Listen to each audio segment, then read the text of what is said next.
parang ganito lang din yan. Willing sumikat kahit sa kapalpakang paraan ng pagtatanggol tungkol sa pananampalatayang Katoliko. Yon, ang mga The Revealers na kaanib sa iglesia ni Kristong Tatag ni Felix Manalo, na kung mapansin ninyo mga kapatid, sa kanilang pagsagot sa ating rebuttal, matapos natin inilantad itong iba't ibang uri ng bitag para matangay ka sa iglesyang tatag lamang ng tao. Ang ginawa ng mga INC Defender, lalo na itong The Revealers, ay pawang pamimersonal. Willing daw sumikat kahit palpak. Kaya mga kapatid, ipagpatuloy ninyo ang pagpanood sa ating pagtalakay ngayon at madiskubre ninyo sino ang palpak sa pagdepensa. Alam naman ng karamihan na ang ating layunin ay ipakita natin ang mali o misinterpretation sa kanilang aral gamit yung pagputol-putol sa mga aklat Katoliko. Ang intensyon natin ay pagbigay linaw, pagtatanggol sa katotohanan, hindi kasikatan. Ang INC Defender, lalo na itong The Revealers, ay maaaring i-frame up nila ang aking pagtatanggol bilang gusto lang umanong sumikat o palpak ang pagdipinsa. So bilang paraan yan ng pagdipinsa sa sarili o yung paninira nila sa kredibilidad ko. Ito ang tinatawag sa argumentong fallacy of ad hominem. Ito na argumento, tinitira personal para mailayo ang mga nanonood sa tunay na isyu na hindi nila mapasinungalingan.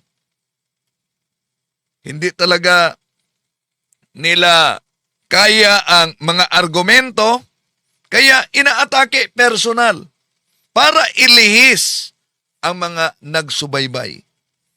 Kaya mga kapatid, sa madaling sabi,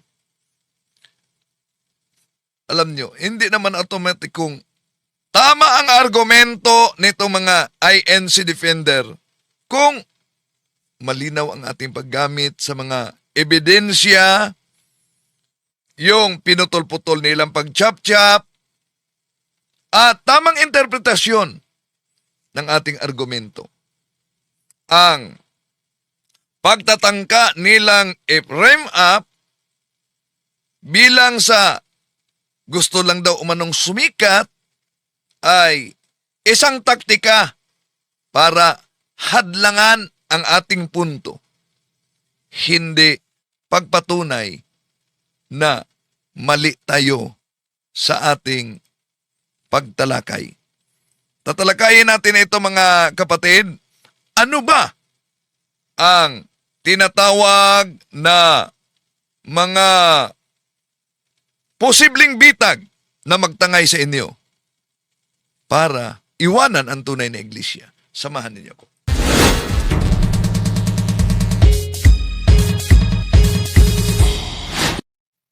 Kumusta? Welcome. Ito yung lingkod, Brad Wendell Talimong, muli kasama ninyo.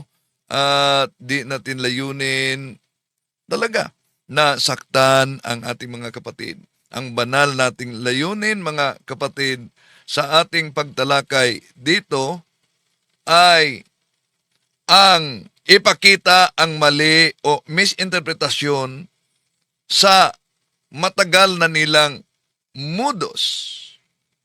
Ang ating intensyon ay ang pagbigay ng linaw o pagtatanggol sa katotohanan. Hindi layunin ang kasikatan. Pero inanyayahan namin kayo mga kapatid, kung maaari, isubscribe ninyo Ka Vurnok, Fact Busters PH, pangalawang channel natin, Pananampalataya at Katwiran. Nasa link ito.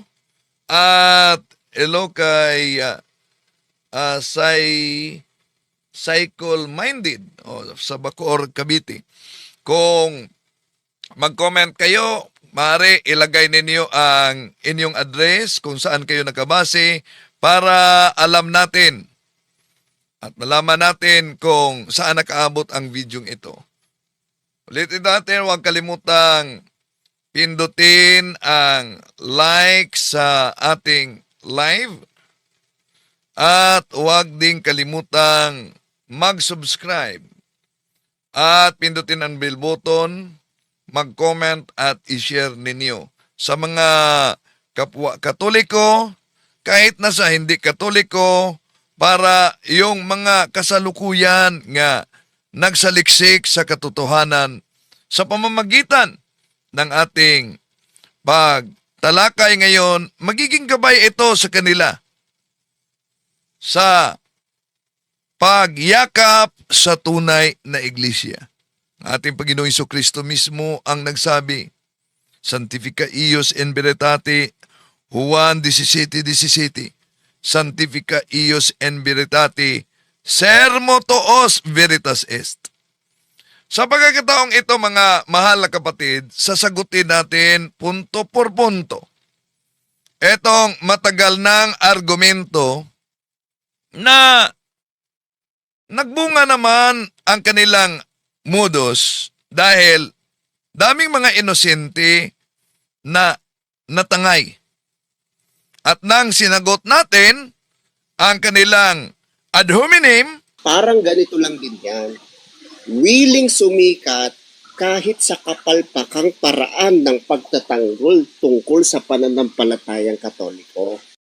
willing sumikat lang daw. At kahit sa paraang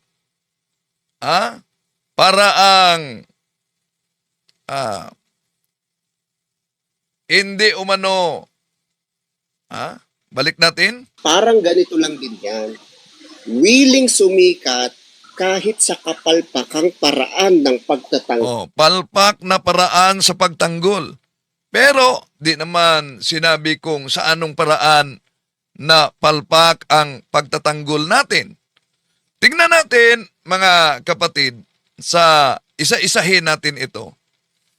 Sa anong paraan na palpak ang pagtatanggol kung sa pamamagitan mismo ng ating pagtalakay ngayon ay ating na-expose ang matagal na nilang modus, yung quotation sa aklat ng paring Katoliko, gusto nilang ipalitaw na ito'y opisyal na pahayag ng simbahang Katoliko. Balikan natin ito ang INC Defender. Kaya nito alamin natin, Kuya Robin, paano po ba inamin ng Iglesia Katolika na yung pangalan nila, pangalan ng simbahan nilang Iglesia Katolika, Apostolika Romana, ay hindi po galing sa Panginoong Jesucristo? At ano po ang kanilang pagmamatuwid tungkol sa bagay na yan? Basahin po natin, yan yung aklat na pinapakita po ninyo na pinamagatang ang Iglesia ni Cristo at iba't ibang sektang protestante, na yan po ay sinulat ni Juan Trinidad, na isang paring Heswita. Sa pahina 25, ganito pong mababasa natin. Hindi galing kay Jesus ang pangalang Iglesia Katolika Apostolika Romana. Tanggap po kaya yan ng mga kaibigan nating Katoliko nakikinig, lalo na mga CFD, na inamin mismo ng kanilang pare na hindi galing kay Jesus yung pangalang Iglesia Katolika Apostolika Romana na siyang pangalan ng simbahang kinabibilangan nila ngayon.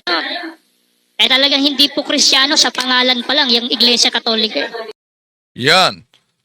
Napansin ninyo, mga kapatid, grabe talaga ang kanilang paninira sa simbahang Katoliko noon pang naitatag ni Felix Manalo. Nabasa lang nila ang aklat ni Father Juan Trinidad Eto mga kapatid, no? Nabasa lang nila ito at kung wala kayong kopya, sigurado talagang mapa-uo kayo nitong mga ngaral sa INC. Pero para sa lahat ng mga nagsubaybay ngayon, no? Ipakita natin kung bakit naging modus ito ng mga ngaral ng INC. At bakit hindi ito makadiyos? Isa-isahin natin ang puntong ito. Sandali muna. Parang humina yung signal natin ngayon. No? Okay. Sandali lang. Baka comment kayo dyan. Okay ba ang signal natin? Okay lang ba? Excellent. Okay. So, comment kayo. Okay, isa-isahin natin. Bakit hindi makadiyos? Una, ginamit nila itong aklat katoliko at ito ang dahilan na bakit ayaw talaga ng INC na mapanood itong sagot na ito. Natakot sila at natatakot talaga sila na mabuksan ang isipan ng kanilang mga kaanib. Bakit? Imagine, mga kapatid, Kaya nito alamin natin, Kuya Robin, paano po ba inamin ng Iglesia Katolika na yung pangalan nila, pangalan ng simbahan nilang Iglesia Katolika, Apostolika Romana, ay hindi po galing sa Panginoong Jesucristo? At ano po ang kanilang pagmamatuwid tungkol sa bagay na yan? Basahin po natin, yan yung aklat na pinapakita po ninyo na pinamagatang ang Iglesia ni Cristo at iba't ibang sektang protestante, na yan po ay sinulat ni Juan Trinidad na isang paring Heswita. Sa pahina 25, ganito pong mababasa natin. Hindi galing kay Jesus ang pangalang Iglesia Katolika Apostolika Romana. Tanggap po kaya yan ng mga kaibigan nating Katoliko na Ayan. Wala na silang takot talaga. No? Dahil lang nabasa itong pahina 25, eto, pinalaki natin mga kapatid. Hindi galing kay Jesus ang pangalang Iglesia Apostolika Katolika Romana. At dahil dito, ang konklusyon nila, tanggap kaya yan ng mga defensor katoliko? Ulitin Kaya natin. nito alamin natin, Kuya Robin, paano po ba inamin ng Iglesia Katolika na yung pangalan nila, pangalan ng simbahan nilang Iglesia Katolika, Apostolika Romana, ay hindi po galing sa Panginoong Jesucristo? At ano po ang kanilang pagmamatuwid tungkol sa bagay na yan? Basahin po natin, yan yung aklat na pinapakita po ninyo na pinamagatang ang Iglesia ni Cristo at iba't ibang sektang protestante, na yan po ay sinulat ni Juan Trinidad na isang paring Heswita. Sa pahina 25, ganito pong mababasa natin. Hindi galing kay Jesus ang pangalang Iglesia Katolika Apostolika Romana. Tanggap po kaya yan ng mga kaibigan nating Katoliko nakikinig, lalo na mga CFD, na inamin mismo ng kanilang pare na hindi galing kay Jesus yung pangalang Iglesia Katolika Apostolika Romana na siya. So, yan. Diba? Inamin mismo ng pare. Pero alam nyo ba mga kapatid, na isang oring pambubudol ito? Bakit? Una, simulan natin ang pagbasa sa pahina 24. Ito dahilan kung bakit ayaw nilang mapanood yung sagot natin. Takot sila na ang mga kaanib nila ay mabuksan ng isipan na nabiktima pala sila sa ganitong ore ng pambubudol. Bakit? Ito ang nakasulat kasi, sabi nila, opisyal na pahayag ng pari. Pero sa pahina 24 mga kapatid, ito ang nakasulat. Kaya nga't ang dalawang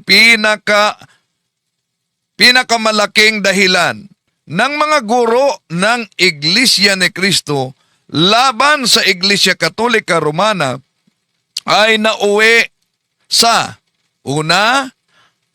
ang una, hindi galing kay Jesus ang pangalang Papa.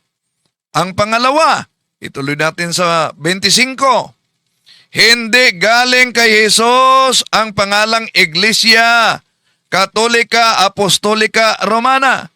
Ngunit gaya ng sabi nga English, eros by any other name will be sweet still. Hindi ang pangalan ang dapat pagtalunan kundi ang katotohanan. Galing kay Jesus ang tungkulin ng Papa. Galing kay Jesus. Itinatag ni Jesus ang Iglesia na ngayon tinatawag na Iglesia Katolika Apostolika Romana. So, napansin niyo mga kapatid, kung ano ang ginawa nitong mga mangangaral sa INC o defender daw sila ng INC. Na ang kotisyon ng pare gustong ipalitaw nila na opisyal na pahayag ni Father Juan Trinidad, pero kung may kopya kayo kahit sinong mga kaanib nila, ito pala ay kotisyon ni Father Juan Trinidad sa mga tindig ng ministro ng INC, pero sinagot. Kaya, ang paraang ginagamit nila ay malinaw na hindi makadiyos talaga. Bakit hindi makadiyos? Dahil pinalabas nila na doktrina ang hindi naman doktrina. Alam naman sa mga nagbasa, lalo na sa mga ministro ni Manalo, na yun ay hindi opisyal na pahayag ng pare, kundi pahayag ng kanilang mga ministro at sinagot ng pare. Ang sulat o pahayag ni Father Juan Trinidad sa aklat na ito, mga kapatid, na ang Iglesia ni Cristo at iba't ibang siktang protestante, sa pahina 25, itinago nila ang katotohanan. Itinago nila ang katotohanan na pahayag pala ito ng ministro na sinagot ni Father Juan Trinidad base sa ating ipinakita sa inyo. Ano sa palagay ninyo? Di ba? Napakalaking kamalian na palabasin bilang ito'y isang doktrina ng buong simbahang Katoliko ang kotisyon na pinutol nila. Mga kapatid, alam naman ng karamihan at kahit sila na ang pagbaluktot ng konteksto upang ipalabas na tama sila ay binaluktot. Ginamit ang kapital ng kasinungalingan para lang ipalabas na tama sila. Hindi yan gawa ng Diyos. Dahil ang Diyos ay Diyos ng katotohanan, hindi Diyos ng panlilingla. Gaya sa mabasa natin sa Juan Kapitulo 8:44. Alam naman natin sino ang ama ng kasinungalingan. Ang Diablo. Sa Tito Kapitulo 1, versikulo 2, Diyos ay hindi nagsisinungaling. So, dahil may nilabag sa prinsipyo sila. Ano yung prinsipyo? Honesty and doctrine. Nilabag nila ang prinsipyo yan. Matagal na nila itong ginagamit.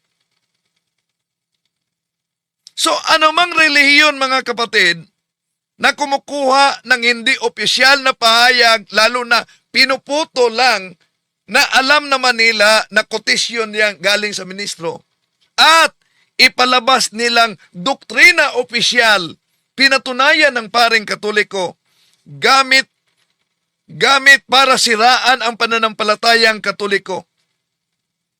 So, yan. Hindi talaga makatarungan ang ginawa nila at hindi patas at hindi makadiyos. Ito'y labag sa nakasulat sa Biblia. Tingnan niyo ang Proverbs chapter 19 verse 5. Ang sinungaling na saksi ay hindi makakaligtas. Naku, delikado. Idagdag din ang Roma Kapitulo 13, versikulo 9 hanggang 10. Na ang sabi ni San Pablo, ang pag-ibig ay hindi gumagawa ng masama sa kapwa. Idagdag din ang Episo Kapitulo 4, versikulo 25. Kaya, magtakwel kayo ng kasinungalingan. Tinakwel ba nila ang kasinungalingan? Ha? So, sa mga debate at sa kanilang mga pagtalakay, nagamit ang mga aklat na Katoliko na pinagputol-putol na matagal na nilang modus, mga kapatid, nagiging kasanayan na. Nagiging kasanayan na ng INC na gamitin ang pahayag ni Father Juan Trinidad, isang paring Jesuita, para palabasin na opisyal na doktrina ng simbahang Katoliko, inaamin, hindi galing kay Kristo ang simbahang Katoliko. Alam naman nila na ito'y pahayag ng ministro ni Felix Manalo kasama nila. Alam nila na sinipi lang ito, kotisyon lang ni Father Juan Trinidad at sinagot ng pare. Ngunit, pinutol nila at ipinakita nila na parang opisyal na aral sa simbahang Katoliko. Ang gawaing iyon, mga kapatid, ay hindi talaga makadiyos. Hindi ito ayon sa katotohanan. Hindi ito ayon sa pag-ibig ng Diyos. At hindi ayon sa integridad na hinihingi ng Diyos mismo. Imagine. Inaamin daw. Oh, pero kung sisilipin natin, mga kapatid, napakalinaw. Tinago nila kung ano talaga ang konteksto. Kaya sinabi natin, hindi makadiyos ang maling representasyon o pagpalabas sa impormasyon. Kahit na sa pananaw ng moralidad. Yung pagtago o pagmanipula ng konteksto. Yung pagpapakita ng hindi opisyal bilang opisyal. Yung pagbibigay ng maling impresyon o pangsiraan ang Santa Iglesia Katolika Apostolika Romana. Sandali, baka humina signal natin. I-comment ninyo, mga kapatid. Kumusta signal natin dyan? Okay. Okay lang ba? So, anong masasabi ninyo sa ginawa nila gamit itong aklat na ito, mga kapatid? So, ang ginawa nila hindi talaga makadiyos dahil labag yan sa katotohanan, lalo nang labag sa katarungan. Okay. At meron pa silang ginagamit, mga kapatid, na aklat Katoliko dahil sabi nila, pagtagpi-tagpi kasi nila ito. At sasabihin nila, ngayon, kung hindi galing kay Kristo ang simbahang ang Santa Iglesia Apostolika Katolika Romana, ang tanong, sino ang nag-imbento ng Iglesia Apostolika Katolika Romana? Yun ang kanilang taktika. At isang aklat na naman ng Katoliko ang gagamitin nila. At ano yung aklat na yan? Ito. Yung pangalan nila ngayon na opisyal. Kailan po nabuo yan? Basahin po natin sa kanilang aklat pa rin. Sa Discourses on the Apostles' Creed by Clement H. Crack noong 1938 sa pahina 191, iniliwat na po sa wikang Pilipino. Noong 1870, sa Konsilyo ng Batikano, ang pangalang Iglesia Katolika Romana ay iminungkahi Ngunit ito ay hindi tinanggap. Ang mga obispong nagtipon ay buong pagkakaisang pinagtibay ang opisyal na pangalang ito, ang banal na Iglesia Katolika Apostolika Romana. Ayun, doon na po nabuo. Na po. Kumbaga, doon na nakompleto yung pagkaka-assemble. Utay-utay na nabuo, Kuya Siriac, hindi Apo. biglaan. Hindi po. Nag-evolve eh. Parang Pokemon ba? Kaya ano. Ayan, nag-evolve daw parang Pokemon. Kailan? 1870. At ipalabas nila mga kapatid na yung ibang pasugo magazine nila, ang simbahang katoliko daw na itatag ng mga obispo. Kailan? 1870. Ayon sa aklat ni Father Clement H. Crack na ang pamagat ay Discourses of the Apostles' Creed sa pahina 191. Tama ba yon? Na dahil sa nabasa nila na the bishops assembled unanimously decided upon this official name, the one Holy Catholic Apostolic Roman Church, as descriptive of Christ Church. Pagkatapos ang konklusyon, ang mga obispo ang nagtatag sa simbahang katoliko. Kailan? 1870. Tama ba yon? Mga kapatid, napakalaking mali. Hindi tama kung ganon ang pagpalabas ng mga ministro ng Iglesia ni Cristo.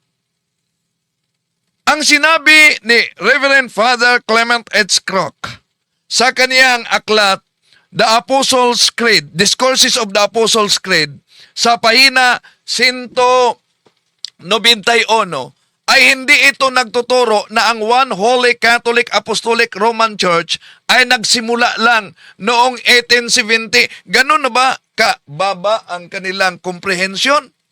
Hindi din ito nagtuturo na ang mga obispo ang nagtatag sa One Holy Catholic Apostolic Roman Church 1870.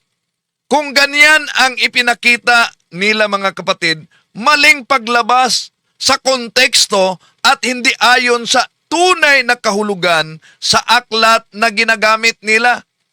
Bakit? Hindi naman sinasabi ni Reverend Father Clement H. Crack na ang mga obispo ang nagtatag sa simbahang katoliko sa One Holy Apostolic Catholic Church, Roman Church. Ang sinasabi niya ay sa paglipas ng panahon, ang istruktura ng simbahan, lalo na ang tungkulin ng Papa at ng mga obispo, ay mas nilinaw na maipahayag sa pamamagitan nitong konsilyo. Unang konsilyo sa Vaticano, 1870. Hindi sinasabi sa naturang aklat, ang Roman Catholic Church ay likha lang ng mga obispo. Mali. Hindi din sinasabi sa naturang aklat, 1870 nag-umpisa ang One Holy Catholic Apostolic Roman Church. Mali sila. Ang tinutukoy, ang konteksto sa naturang aklat, ito'y kaugnay sa historical development ng government at doctrine.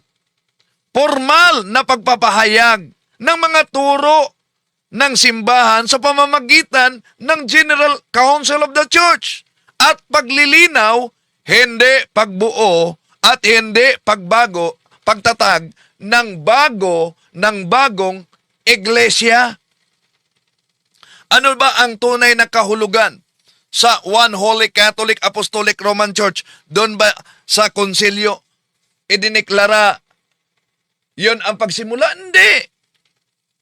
Sa aklat nga ni Felix Manalo na binasa natin, napakalinaw. Kahit sa konsilyo ng Nicaea, ang One Holy Catholic Apostolic Roman Church, binanggit na. Kaya mali ang kanilang argumento. Sa sulo, mabasa natin yan. Mali ang kanilang argumento na 1870 nagsimula ang One Holy Catholic Apostolic Roman Church. Sa 1st and 5th century, mga kapatid, ayon sa mga church fathers, una, Sa taong 107 Anno Domini, si St. Ignacio, siya ang unang gumagamit sa salitang Catholic Church in order to distinguish between the true church and the schismatic churches during his time. Si St. Irenaeus naman sa taong 180 Anno Domini, tinatawag niya na ang Iglesia Universal Church founded by Jesus Christ. Kaya sa Council of Nicaea, yung tinatawag na Nicene Creed sa 325, official na binabanggit, we believe in one Holy Catholic Apostolic Roman Church. Lahat ito ay bago pa nangyari ang First Council of Vatican in 1870. Kaya mali kung 1870 ay ipinalabas nila na doon nagsimula ang One Holy Catholic Apostolic Roman Church. Maling-mali. Mali ang interpretasyon at pinipilipit nila. Ang Iglesia ni Kristong Tatag ni Felix Manalo, mga kapatid, kadalasan ay kumukuha ng linya mula sa mga aklat Katoliko, pero hindi kasama yung buong konteksto. Yan. At ipalitaw, 1870 lang nag-exist ang One Holy Catholic Church. Gayong ang tamang kahulugan ay in 1870 at the Vatican Council, the bishops assembled unanimously decided the official name, the One Holy Catholic Apostolic Roman Church. Ibig sabihin, in 1870, formally defined the doctrine, not the church. Kaya, ang paraan ng paggamit nila sa aklat Katoliko, mga kapatid, sa kanilang pagpangaral, yun ang tinatawag na quote mining. Yung quote mining, meaning miscontextualization. Yun ang ginagamit ng mga ngaral sa INC. Kanilang pinapublish yan sa kanilang aklat. Tinatalakay nila paulit-ulit sa telebisyon at sa radyo. Pero maling-mali sila. Hindi tamang kung ipalabas ng Iglesia ni Kristong Tatag ni Felix Manalo na sa aklat ni Father Clement H. Crack nagsabing 1870 nagsimula ang One Holy Catholic Apostolic Roman Church at ang mga obispo daw ang nagtatag ng One Holy Catholic Apostolic Roman Church. Dahil ang aklat na yan ay tumutukoy lamang sa Vatican Council I, 1870 bilang development ng doktrina, hindi sa pagkatatag ng Iglesia. Yun po ang malinaw, mga kapatid. Pero, meron pa silang iba pang mga aklat Katoliko na ginagamit, mga kapatid. Ano ba yun na aklat Katoliko ang ginagamit nila? Ito, ang isa pang aklat Katoliko. The Roman Catholic, ang may akda ay si Reverend Father Edward Taylor. Ito, pinagtagpi-tagpi nila ang mga aklat Katoliko. Kaya Talibong, huwag mo kaming dayain. Mag-upload ka ng isang consistent na mga pagpapahayag para depensahan ang inventong ginawa ni Ignacio sa iglesia ninyo. Oh, yan. Imbento, dahil imbento ni San Ignacio, mga kapatid, ang simbahang Katoliko, dapat dipinsahan ko. Kaya nga, ating sinagot, at ano pa? Na dapat nating alamin kung hindi galing kay Kristo, maganda yung tanong nyo kanino galing yung Katolika? Basahin na po natin sa page 3. Katolika. Ito ay unang ginamit ni San Ignacio, obispo ng Antioquia sa Syria, na pinatay noong 110 AD. Ang Iglesia Katolika, isang pangalang malinaw na ginagamit upang tukuyin ang iglesia sa buong mundo. Inimbento ni San Ignacio ang pangalan. Yan, may pasigaw-sigaw pa, di ba? Inimbento ni San Ignacio ang pangalan. At binasa, may binasa si Parba dito na iniwasan nila, pero si Parba, dapat hindi niya ito binasa, booking sila. Matod sa ilang libro, kinsay giimbento sa pangalang Katolika. Usbon ko. Yeah? It was first used by Saint Ignatius.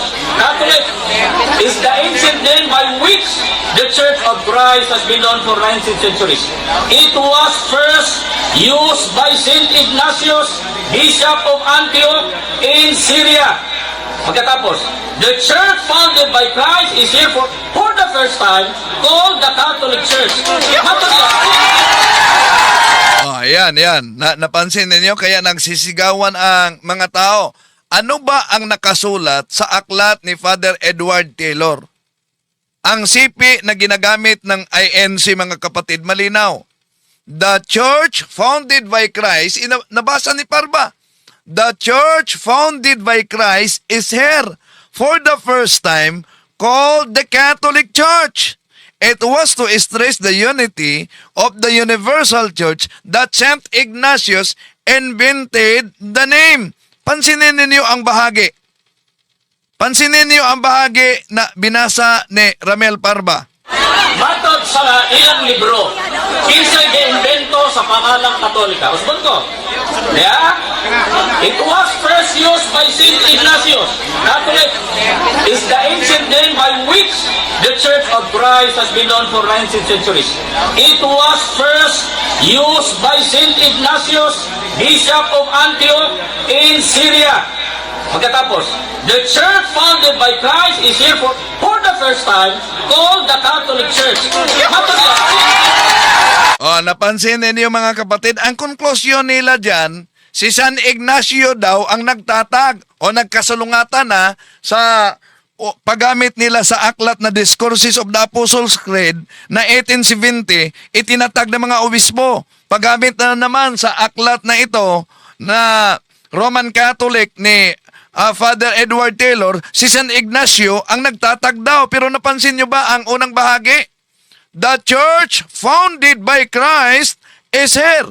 Hindi pala si San Ignacio ang nagtatag. Base sa binasa mismo at nasaksihan ninyo sa pahayag ni Ramel Parba na ministro ng Iglesia ni Cristo. The church founded by Christ is here. Ulitin natin. Matod sa ilang libro, kinsay giimbento sa pangalang Katolika. Usbon ko. Yeah?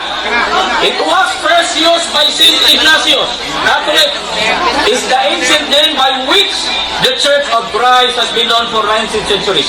It was first used by Saint Ignatius, Bishop of Antioch in Syria.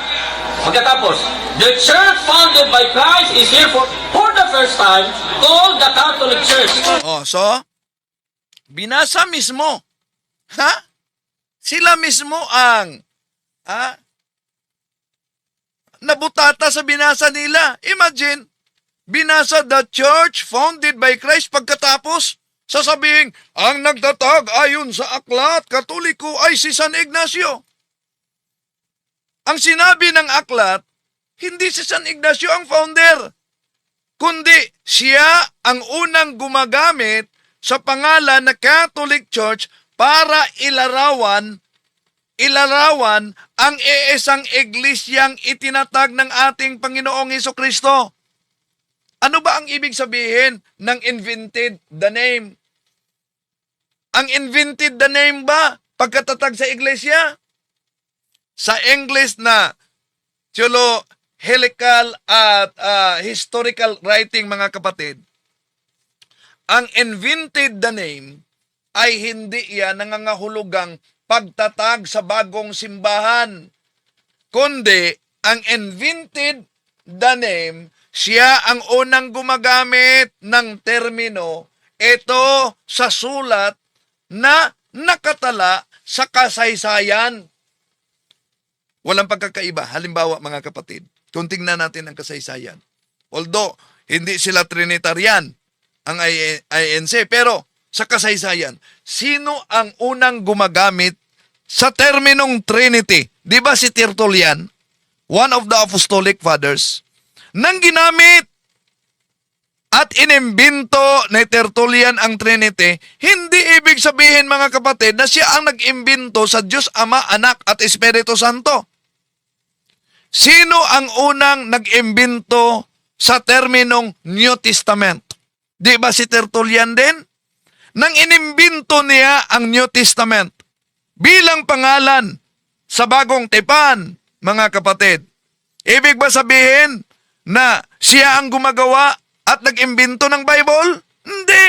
Ganito rin ang kay San Ignacio na obispo sa Antioquia. Hindi siya ang nagtatag ng bagong simbahan.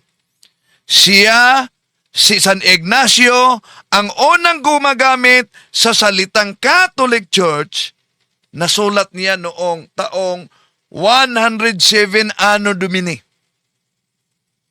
Ang iglesia na tinutukoy niya ay ang parehong iglesia na itinatag ng ating Panginoon Jesucristo at pinamumunuan ng mga apostol. Ano ba ang nilalaman sa sulat ni San Ignacio? Kung tingnan ninyo ang kanyang sulat sa letter to the Smyrnians sa chapter 8 verse 2, sabi niya, wherever Christ is, there is the Catholic Church. Hindi sinabi niya, ako ang nagtatag ng Catholic Church. Hindi sinabi niya, ngayon lang nagsimula ang Catholic Church. Ang kanyang sinabi ay paglalarawan sa umiiral ng iglesia. Kung kaya, ang terminong Catholic ay descriptive title, pero ang iglesia ay umiiral na bago pa man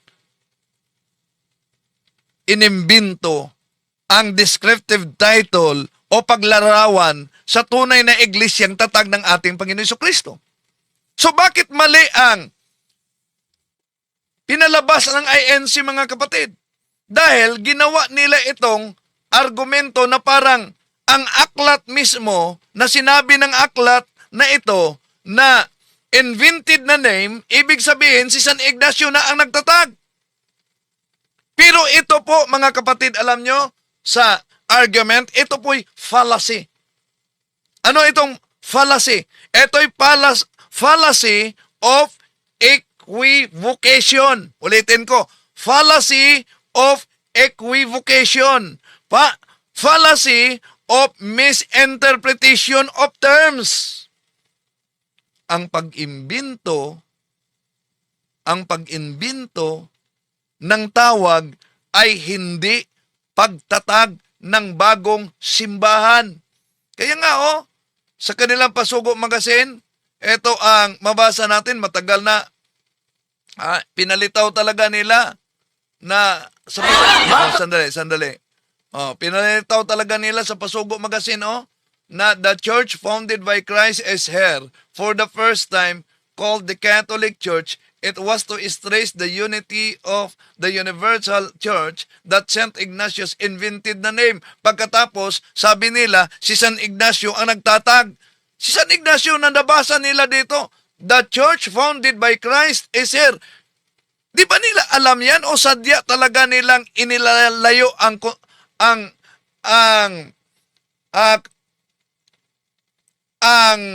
kahulugan sa naturang aklat, mga kapatid, o ilihis para ang mga inosente nating mga kapatid sa simbahang Katoliko ay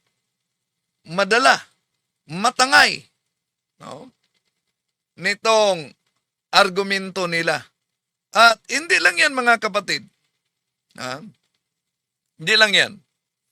Kung sinabi nila na si San Ignacio ang founder ng simbahang Katoliko, Taliwas ito.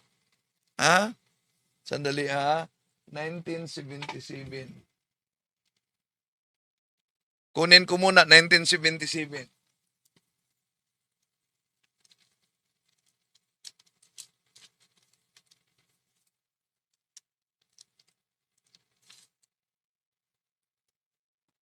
O ito, 1977 ang pasugo.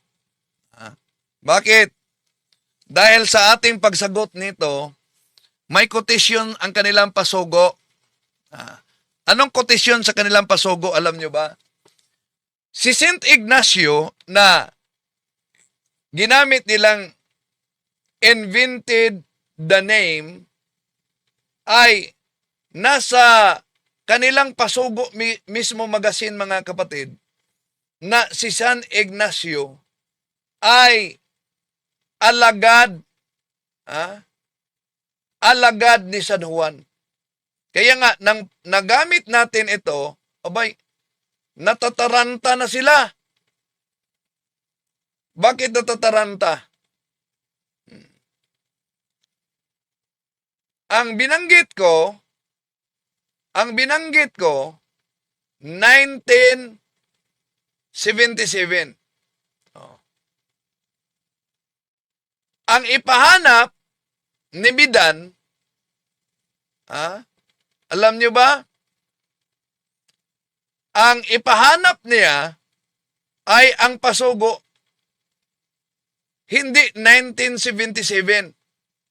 Kaya natataranta sila. Hanapin natin yung bahagi na yun, mga kapatid. Ito. Natataranta talaga dito. Kung kaninong alagad si San Ignacio, alagad siya ni San Juan Apostol kasama si Santo Policarpio. Saan yan mabasa? Ito, research naman pag may time. Kasama na Sige pala. nga, sige nga. Sige nga, Kasama na. ano yung bala niya, Kuya Robin? Ano yung bala niya? Biblia ba? Sige nga. Pasugo nga. Ito, mga kapatid. Pasugo, Pebrero 1977, naman. Pasugo, February 1977. Mga researcher natin, pasugo daw, February 1997. Binanggit ko na nga, 1977, pagkatapos ang ipahanap niya, pasugo, 1997. Ulitin natin. Kung kaninong alagad si San Ignacio, alagad siya ni San Juan Apostol kasama si Santo Policarpio. Saan yan mabasa? Ito, research naman pag may time. Kasama na Sige pala. nga, sige nga. Sige nga, Kasama na. ano yung bala niya, Kuya Robin? Ano yung bala niya? Biblia ba? Sige nga. Ito, mga kapatid. Pasugo, Pebrero 1977, naman. Pasugo, February 1977. Mga researcher natin, pasugo daw, February 1997. Screenshot lang natin. 1997? Sagutin natin ito. The author of What Think Ye of Christ made a sweeping conclusion that those who deny the alleged deity of Christ are heretics. After New Testament times, many heretics arose who denied the doctrine of the deity of Christ. These false teachers were denounced by believers like Ignatius, 110, Anno Domini, and Polycarp, who were followers of the Apostle John. Yon. Yan, napansin po ninyo kung ano yung Balik mo doon, kuya. napansin nyo? Oh. Robert, page 5. So, ibig sabihin, citation yan doon sa librong ginawa ni Robert. Yan. Ang kanilang palusot, mga kapatid, napansin nyo? Citation yan, quotation yan sa aklat ni Roberts na ang pamagat, What Think Ye of Christ? Yes, quotation yan. Bakit? Sapat na ba na pasinungalingan nila ang nasulat sa quotation na si San Ignacio ay alagad ni San Juan Apostol? Napakalinaw ang quotation. Ayon sa binanggit, ayon sa sipi na ang may akda ay si ministro ninyo, si Mr. Tomas Katangay. Yes, citation sa aklat ni Roberts na what think ye of Christ sa pahina 5. Sinabi diyan sa naturang quotation si San Ignacio, alagad ni San Juan Apostol. Ngayon, ano ang palusot nila? Mali ba yan? Kung mali yan, asan ang sagot ni Tomas Katangay na sinabing hindi totoo ito? Hanapin niyo ang buong pahayag. Kung meron bang sinabi si Tomas Katangay, hindi totoo na si San Ignacio ay alagad ni San Juan. Pero kung tingnan natin ang kasaysayan, tama. Dahil kinikilala ng halos lahat ng mga Bible scholars, katoliko man o hindi katoliko, na si San Ignacio sa Antioquia ay isa sa mga apostolic fathers at traditionally tinatanggap bilang disipulo ni Juan na apostol. Juan Apostol. So, kung kaya si San Ignacio ay alagad ni San Juan Apostol. Dahil kung sisilipin natin ang kasaysayan, siya ay nasa huling bahagi sa unang siglo, 1st and 2nd century. Siya ay maaaring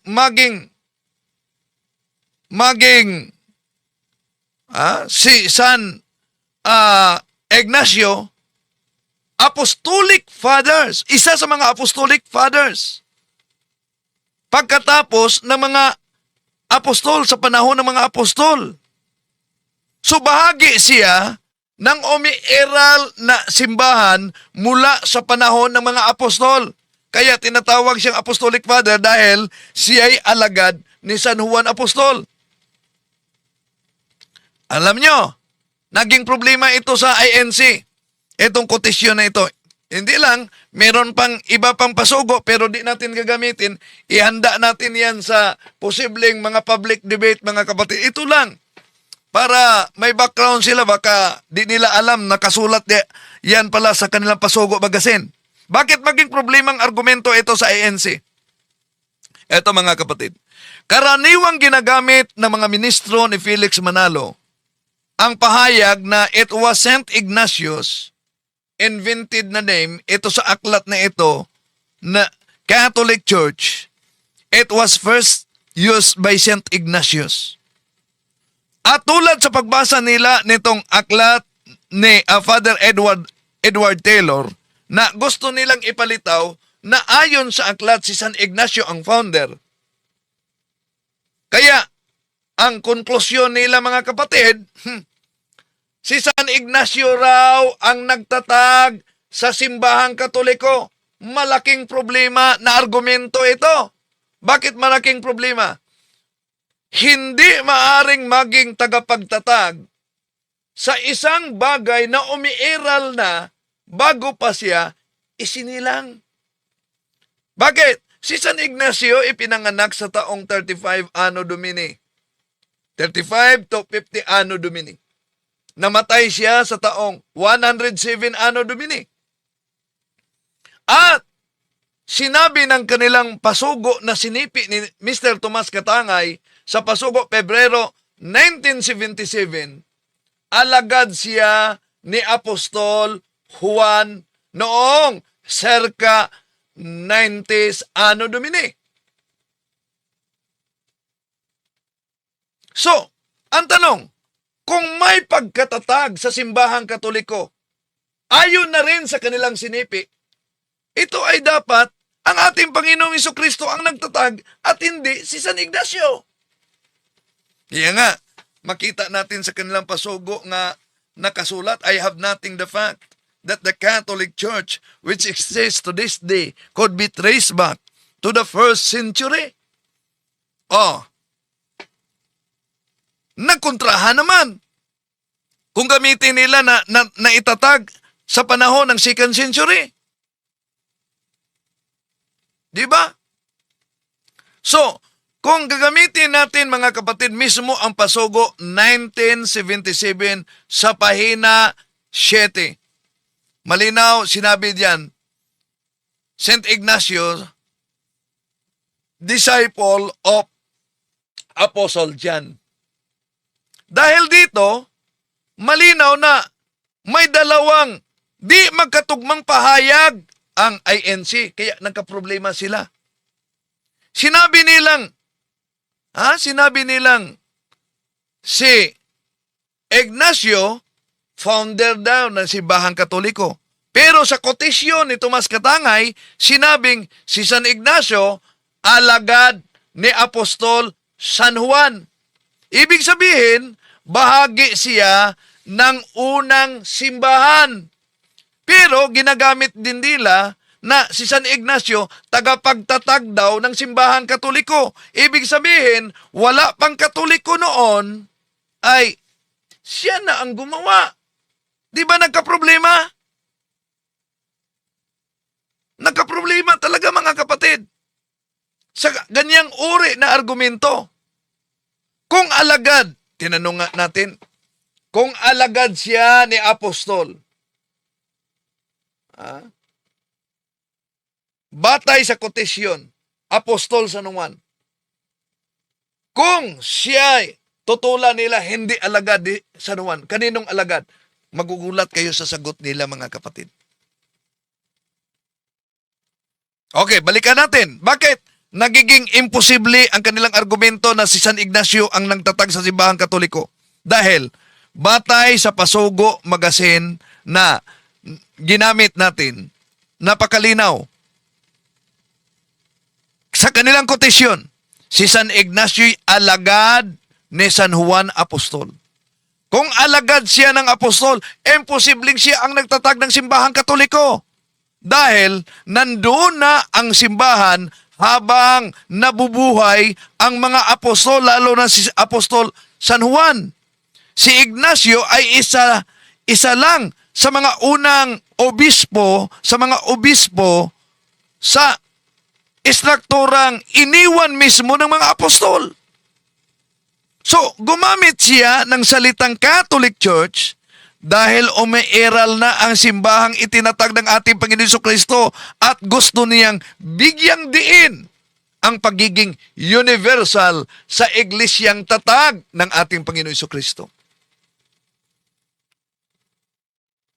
Kaya mga kapatid, di ba? Malaking problema talaga.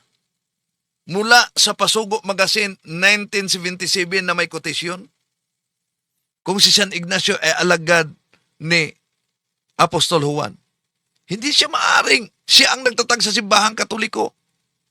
Ang ginawa lamang ni San Ignacio ay kilalanin ang universal na simbahang itinatag ni Kristo at pinangasiwaan ng mga apostol. At gamitin ang salitang Catholic Church upang ilarawan ang pagiging universal sa iglesyang tatag ng ating Panginoon Jesucristo. Kaya ang argumento ng mga ministro ni Felix Manalo na si San Ignacio ang nagtatag sa Simbahang Katoliko ay salungat sa history, salungat sa scholarship, at higit sa lahat, salungat sa mismong sinipi na nakasulat sa kanilang Pasugo Magazine. Ano ang kanilang argumento dito? Abay, hindi. Hindi yan tindig namin. Ayon sa mga The Revealers, hindi yan tindig namin. Sinipi lang yan sa yung aklat ni Roberts, sinipi yan ni Tomas Katangay sa aming Pasugo Magazine. Tanong, sapat na bang dahilan na dahil sinipi lang ni Tomas Katangay ay di na nila tanggapin ang nakasulat na si San Ignacio ay alagad ni San Juan? Hindi sapat dahilan na sinipi lang ng INC kung ang sinipi ay ginagamit nila para patunayan ang isang konklusyon, mga kapatid, argumento yan. Tama na sinabi nila na sinipi lang nila mula sa ibang aklat. Pero ang problema nito, ginagamit nila ang sipi bilang batayan sa kanilang argumento. Kung tunay na hindi nila ito tindig, bakit ginamit nila ang sipi upang suportahan ang kanilang posisyon? Tandaan natin ito, mga kapatid.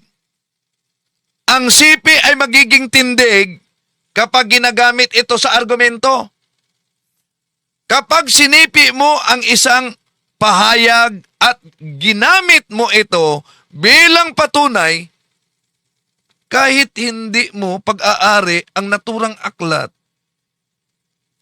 ibig sabihin, ginamit mo, sinang-ayunan mo yung sipi. Sinang-ayunan mo yung laman na sinipi sa naturang aklat. Ngayon, kung hindi nila sinang-ayunan, dapat, ang ginawa ni Mr. Tomas Katangay, sinabi niya, sinipi namin ito, ngunit mali ang sinabi ni Roberts sa kanyang aklat na si San Ignacio ay alagad ni San Juan Apostol. O kaya, pwedeng sabihin niya, hindi ito tama. Hindi namin ginagamit bilang patunay na si San Ignacio ay alagad ni San Juan Apostol. Pero hindi ito sinabi ni Tomas Katangay, wala kayong mabasa diyan sa kanyang pasugo. Sa pagsulat niya sa pasugo. Kung hindi totoo, mga kapatid, at hindi nila tinanggap, dapat nilinaw yan ni Mr. Tomas Katangay. Pero hindi yan ginawa ni Mr. Tomas Katangay. Ang ginawa niya ay kabaliktaran. Ginamit niya ang sipi bilang pundasyon para sa argumento ng INC. Di ba? Kung hindi totoo o hindi nila tinatanggap, dapat nilinaw yan ni Mr. Tomas Katangay. Pero ang tanong, may paglilinaw ba si Mr. Tomas Katangay na iyong nakasulat na si San Ignacio ay alagad ni San Juan Apostol ay hindi totoo? Wala, kahit maubusin yung pagbasa ang Pasugo Magazine. Ang ginawa niya ay kabaliktaran. Ginamit niya ang sipi bilang pundasyon sa argumento ng Iglesia ni Kristong Tatag ni Felix Manalo. Ibig sabihin, hindi man galing sa kanila ang sipi, ginawa nila bilang bahagi sa pangangatweran nila at nakasulat yan sa kanilang Pasugo Magazine. Kaya, kung hindi ninyo sinasang-ayunan itong siping ito, bakit hindi pinasinungalingan ni Tomas Katangay ang sinabi ni Roberts na si San Ignacio ay alagad ni San Juan Apostol, kundi ginamit niya upang suportahan ang aral na nakasulat sa iyong pasugo. Kaya hindi sapat ang sabihing, sinipi lang namin. Ang tanong, sumang-ayon ba kayo sa sinipi ninyo? Hindi. Kung hindi kayo sumang-ayon, bakit ninyo ito ginamit? Kung ginamit ninyo ito, meron ba paglilinaw, hindi kami sumang-ayon nito? Kung sumang-ayon kayo, bakit itatanggi ninyo ang mga ito? Pero ano ang kanilang palusot, mga kapatid? Imagine, magugulat ka sa kanilang palusot. Ha?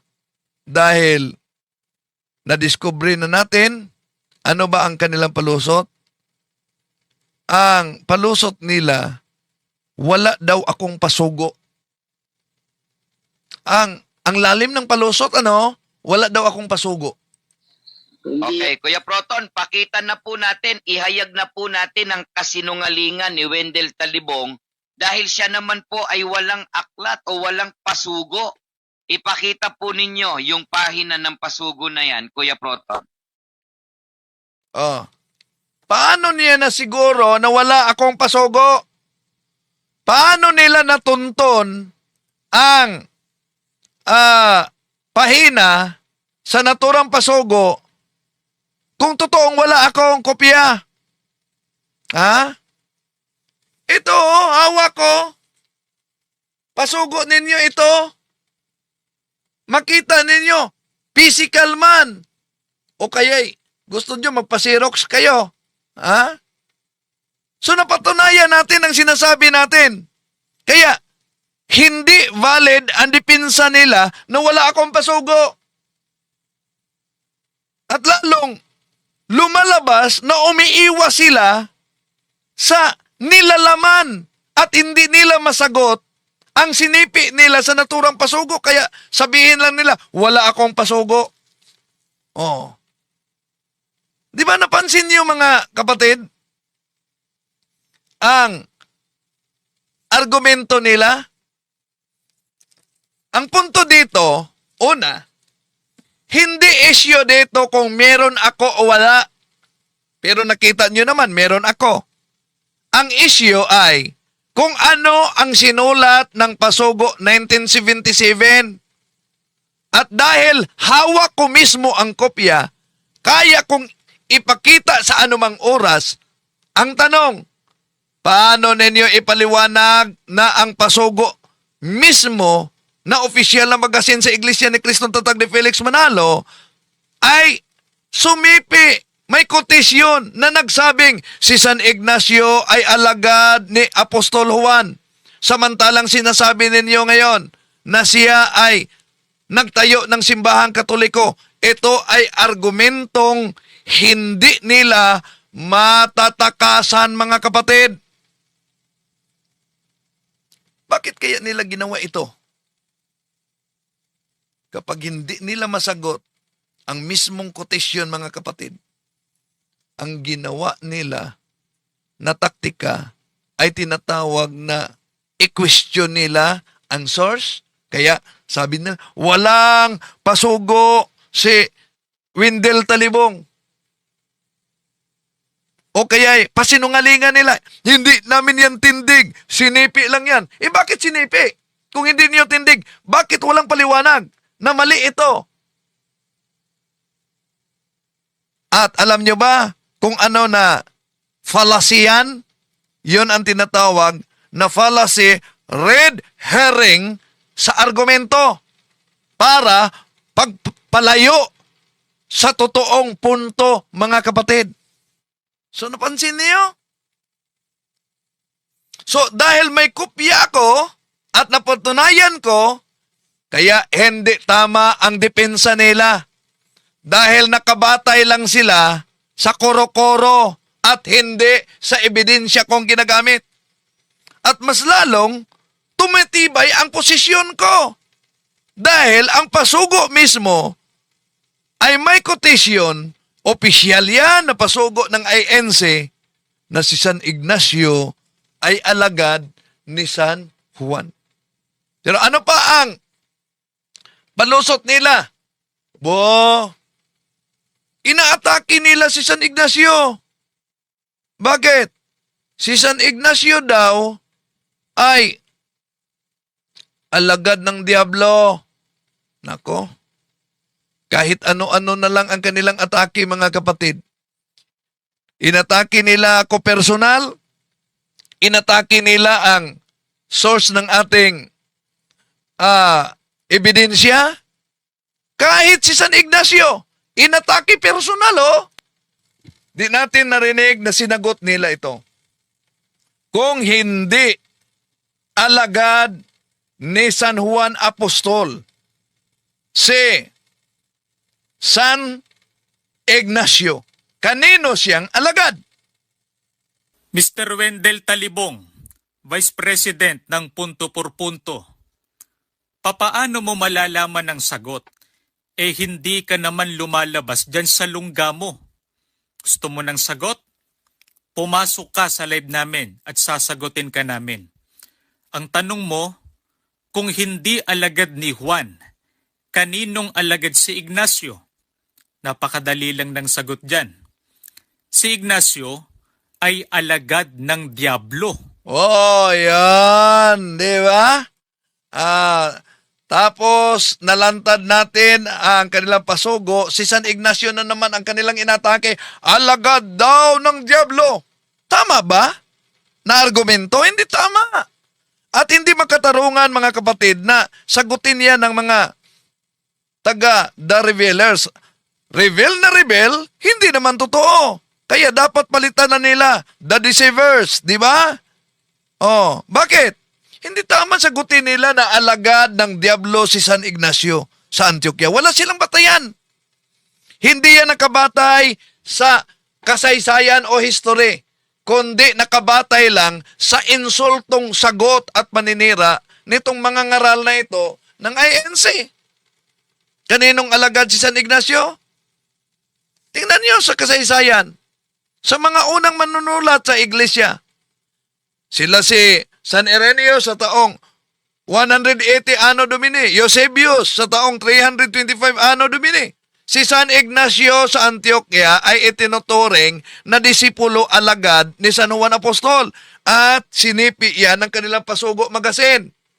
Ang kanilang depensa, wala daw akong kopya. Hindi yan issue kung wala akong kopya, pero may naipakita ako.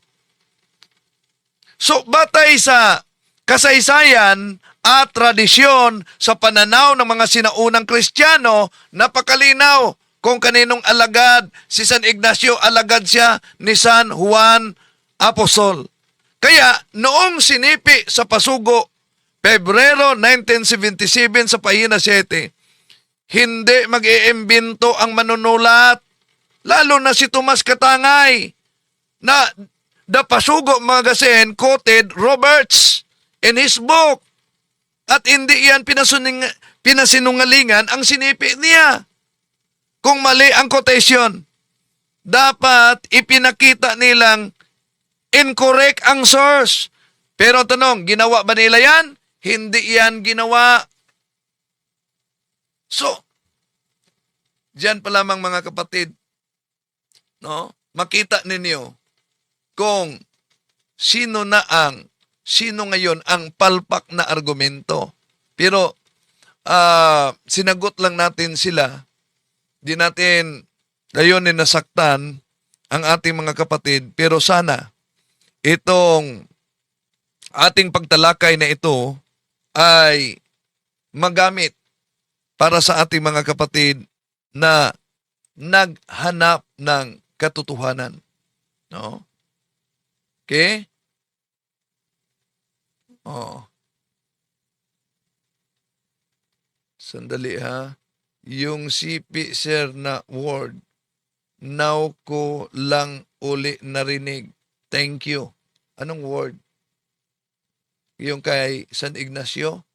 Oh. So, okay. Yan, mga kapatid. Kaya mapansin ninyo, itong mga kaanib ni Felix Manalo, pawang atake na lang personal. Ha? Bakit? Dahil hindi nila mapasinungalingan. Di nila mapasinungalingan ang katotohanan na tinatalakay natin. Kaya ito ang dahilan kung bakit